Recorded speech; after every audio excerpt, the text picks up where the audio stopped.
The next major incident that is narrated in the Seerah is the first immigration to Abyssinia. When these tactics of open intimidation, of humiliation, of torture continued, the Prophet ﷺ eventually suggested to the Sahaba that this land has become too constricted for you.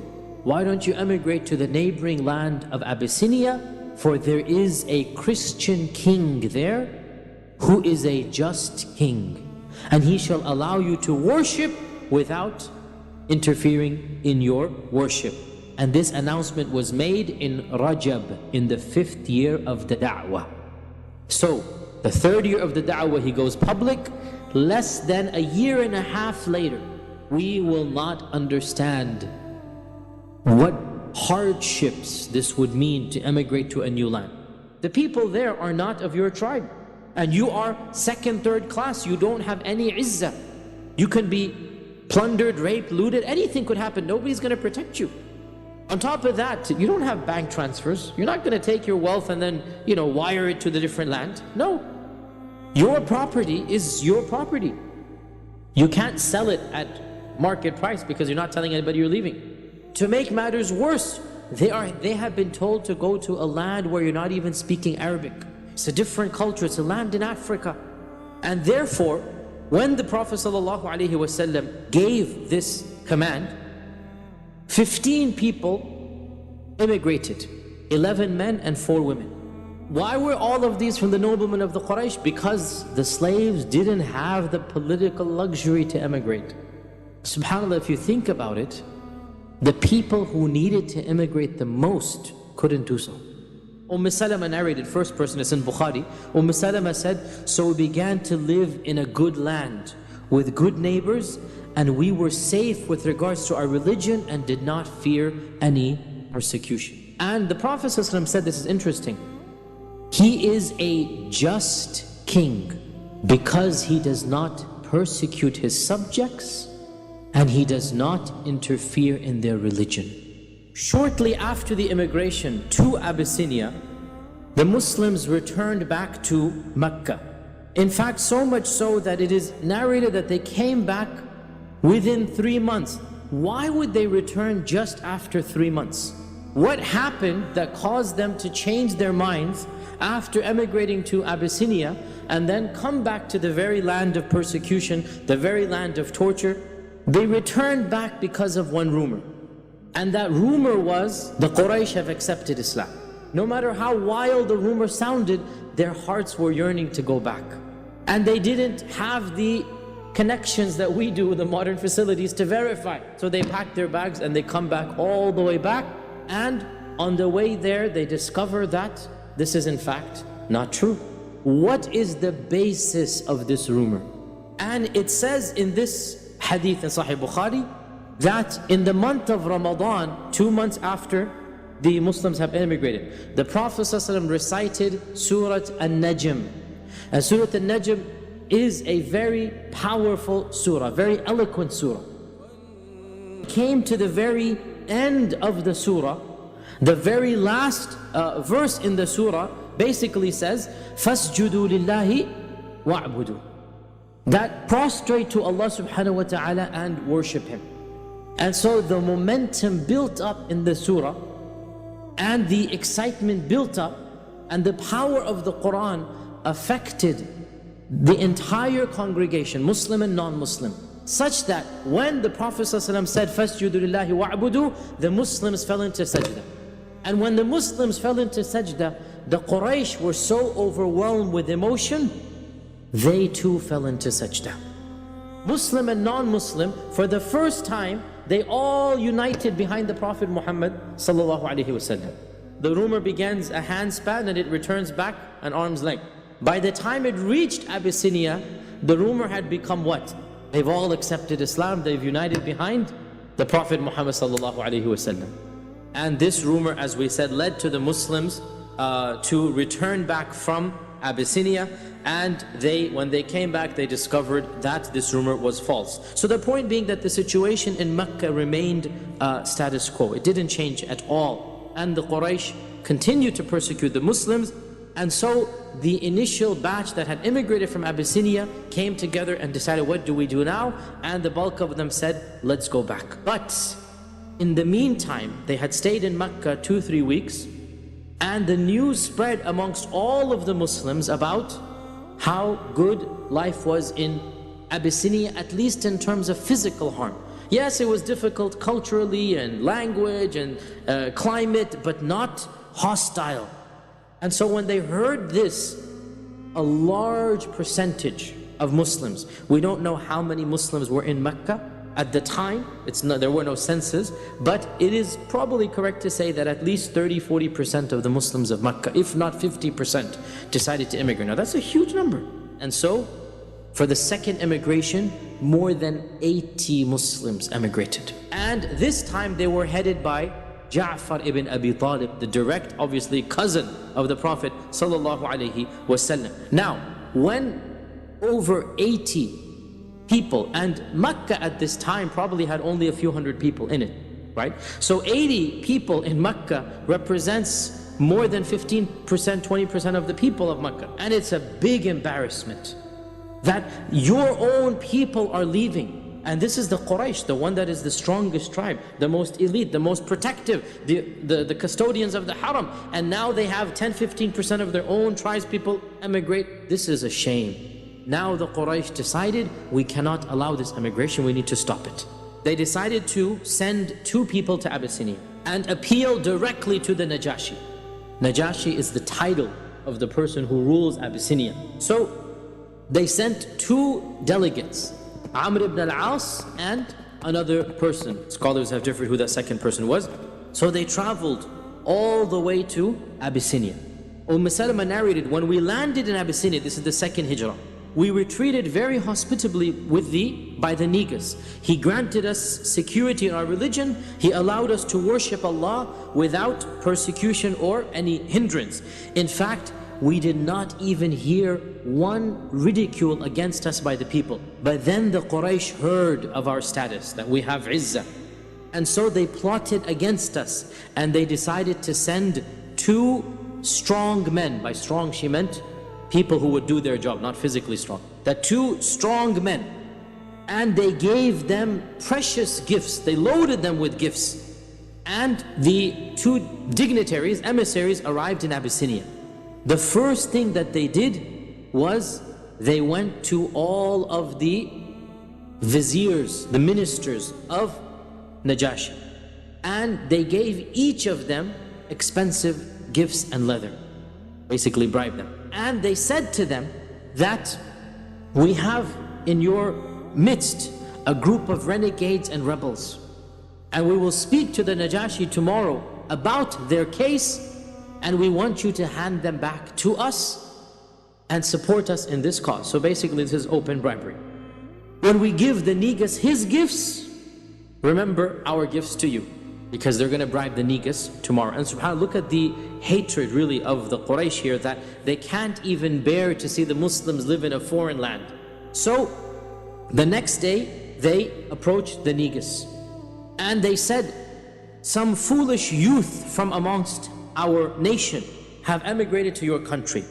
They have left our religion and they have not embraced your religion. They've invented a new religion. And the leaders of our community have sent us to you in order that you hand these young foolish people back to us so that we can deal with them, because we are more knowledgeable of their faults than anybody else. And so they presented the Negus with lots of fine gifts. So when they finished their petition, the vizier stood up. They've been bribed. And they said, O our ruler, verily what they have said makes complete sense. These are strangers in our land. We don't know anything about them. Return them back to their people. Let them deal with their affairs.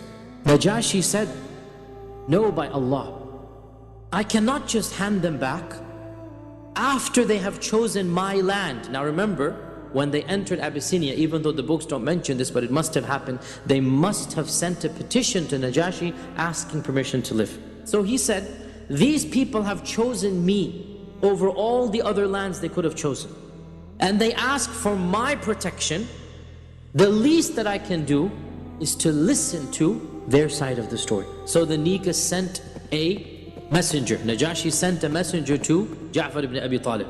And he said, come all of you to the palace tomorrow and explain to us why your people are opposed to you. Now, they had never seen the Najashi. Najashi is the king, right? And so they became frightened, which is only natural. And they said, what are we going to say? And so Ja'far said, we will only say what our Prophet ﷺ told us to say, and we're not going to change the truth no matter what happens. I will speak the truth. So when they arrived at the palace, they found the Negus surrounded by his advisors. So he was surrounded by the viziers and the patriarchs. This is an official meeting. And you have Amr ibn al-As and you have his companion on one side, and you have Ja'far ibn Abi Talib and the delegation of the Muslims on the other side. Now Amr ibn al-As entered first, and him and his companion, as was the custom of the Najashi, they prostrated in front of him. Ja'far ibn Abi Talib entered, and he walked in erect, firm, and he did not lower his head 1 inch. The minister said, how dare you walk in without prostrating to the Najashi? And so Ja'far says, our Prophet ﷺ has told us that we can only prostrate to our Lord. And so Najashi says, tell me, what is this religion of yours that you have now invented? And what is the matter that you have forsaken the religion of your people, and you haven't embraced my religion, nor have you embraced the other religions on earth?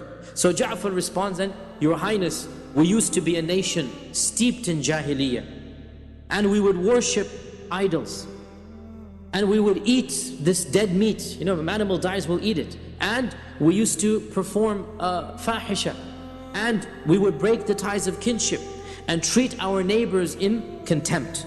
The strong amongst us would eat up and devour the weak. And we remained in this state until Allah subhanahu wa ta'ala sent a messenger to us. This messenger was known to us. He's from our community. We know his house and his lineage, and we know his truthfulness, and he never spoke one lie in his life. And he invited us to believe in one God alone and to leave idol worship. And he told us to abandon the ways of our forefathers and to leave the worship of stones and statues. And he commanded us to be true when we speak, and to fulfill our promises, and to fulfill the ties of kinship. He told us to be good to our neighbors, and he commanded us to avoid all evils. He told us to not spill blood, to give true testimony. He forbade us from eating the property of orphans. He forbade us from accusing others of adultery. And he commanded us to worship Allah alone without associating anything with him. He told us to pray and to fast and to give charity. So we believed in him, and we followed him, and we had faith in him, and we worshiped Allah alone, and we gave up worshipping idols. And we forbade upon ourselves everything that he told us to forbade, and we made permissible all that he allowed for us. But our people opposed us, and they showed hatred towards us, and they tortured us, and they punished us, and they tried to force us back into idol worship. And they were unjust to us, and they made life miserable, and they prevented us from being who we were. So when they did this, we emigrated to your land, and we chose you above all other rulers, and we wish to come under your generosity and hospitality, and we put our trust in you that we would not be shown injustice in your land, O exalted highness. And so this speech swayed Najashi, and it moved him. And he said to the Muslims, do you have any revelation that this Prophet says he has? So Ja'far said, yes, I do. And so he said, recite it for me. And so Ja'far ibn Abi Talib recited the beginning few pages of Surah Maryam. كافها يا عين صاد ذكر رحمة. And obviously it is said, Ibn Ishaq himself says this, that even the patriarchs, without even understanding what was being recited, they were moved to tears. And Najashi himself began to cry. When it was translated to him, he too began to cry. He said, I swear by God, this recitation, this tilawah, and the messages of Moses and Jesus have sprung forth from the same fountain. This is the same source. And he spoke to the two emissaries and said, go away from me, because I'm not going to hand these people over to you. So Amr ibn al-As and his companion exited in humiliation. And as they were leaving, Amr whispered over to his companion and said, don't give up yet. I have one final trick. His companion was the more gentle of the two, and his companion said, leave it, Ya Amr. Because look, even if we don't agree with him, in the end they are our relatives. But this is Amr ibn al-As, and at this time he's not a Muslim. So Amr said that no, one more attempt, just wait tomorrow. So the next day, they sought permission again. And the Niga said, what do you want? We already decided. And so Amr said that, oh, Holy Emperor, we forgot to mention to you one thing, that they say something blasphemous about the God that you worship, Jesus Christ. So Najashi sent the emissary again on the next day and said, come immediately to the palace. Come immediately to the palace, we're waiting for you now. We want to know what your position is on Jesus Christ. At this, the Sahaba were struck with terror, much more than they were on the day before. Because now, this is like, come right now. And so, once again they say, what are we going to say, Ya Ja'far? And so Ja'far said, we will say exactly as what the Prophet ﷺ told us to say. And we will not change this for them.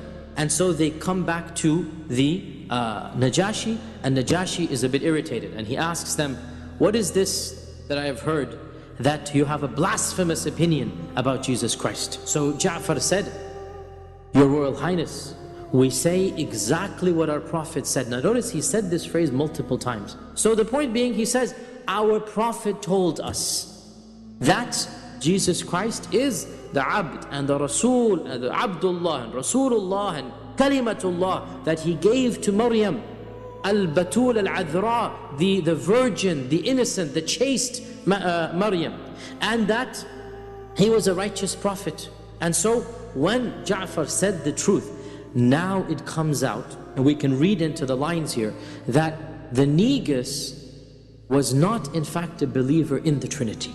And he didn't believe that Jesus Christ is the Son of God. And so he picks up a little branch that was in front of him, a twig, and he says, Wallahi, what you have just said does not exceed what Jesus Christ said by this much of a branch. And he turns to the emissaries and he says to Amr ibn al-As that, be gone from here and take all of your gifts back with you, I have no need for them. And so Salama is narrating all of this, and she concludes by saying, the two emissaries left humiliated, debased and degraded. And we remained in the land receiving the best hospitality and the most neighborly treatment for 14 years. 7 years after the Hijrah, the Muslims were still in Abyssinia. Only after the Battle of Khaybar, and that's in the 7th year of the Hijrah, did the Prophet ﷺ send them a letter and tell them to come back. The Prophet ﷺ wrote Najashi a letter and he invited him to Islam.